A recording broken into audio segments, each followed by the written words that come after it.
Hi. Last time we looked at personality and how much affects the way in which we're going to get results, and we recommended looking into getting your own personality tested and introduce some of the sites you'll find where you can have this done. But what next? What have you done that? In fact, how do you actually turn that like head knowledge into actual stuff that's going to make a difference in the here and now? Two things really. Let's consider this. If we look at the other person in the room, what we want to do is we want to start making good guesses on what sort of personality they have, and hence how near or far is that from our personality. Because the important thing is for us to realise that there are certain personality types that just click, and there are some that are a bit like magnetic poles, they actually repel. If you're dealing with people that are similar personality to yourself, you don't have to change much. In fact, there's a danger if you start to change much, people will understand this, it will come across as a lack of sincerity and can you trust the person in front of you? However, if the personality of the other person is a long way away from ours, then it's very important that we adapt. So two things come here. We've actually got to become good at speed reading the other personality, so we can act very, very quickly, because often when you're with senior manager, it's not like you've got a whole day with them. You might have a 20-minute presentation with 5 minutes questions at the end, or it could be even less than that. So it's important that we can pick up the clues early, and then that we can actually do, and I like to refer this as speed rapport. Yeah, that we can actually quickly adjust our style to build rapport. And so there's this sort of side, and so that's one place where we want to be working that personality out. But let's consider about our own personality type. We also want to be able to read ourselves.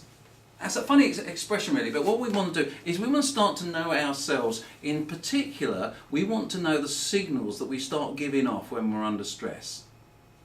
We want to know what is it that when we go under stress starts us changing the way we behave.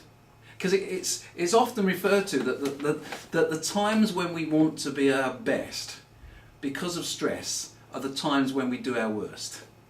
And so we want to be able to read the signs that says, that's me under stress. We want to read our emotional signals, and we want to be able to counteract the emotional signals and indeed start to add another layer of adapting. For what happens with personality is the more we're under stress, the more we actually start operating in our preferred mode. Yeah, if you're the sort of person that's a very loud person, then when you're under stress you become even louder.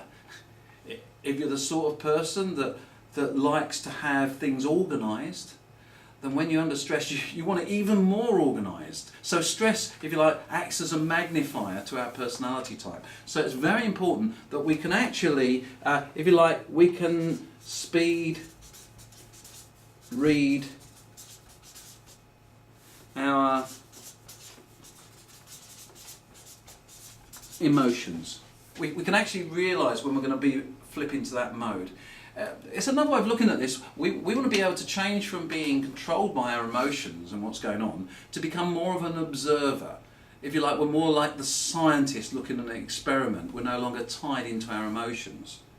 So this is the sort of self-awareness that we've really got to work hard at generating. A self-awareness and another awareness. Now, when you first hear about this, it can seem like, oh, this is so big. I'm already stressed about doing the presentation.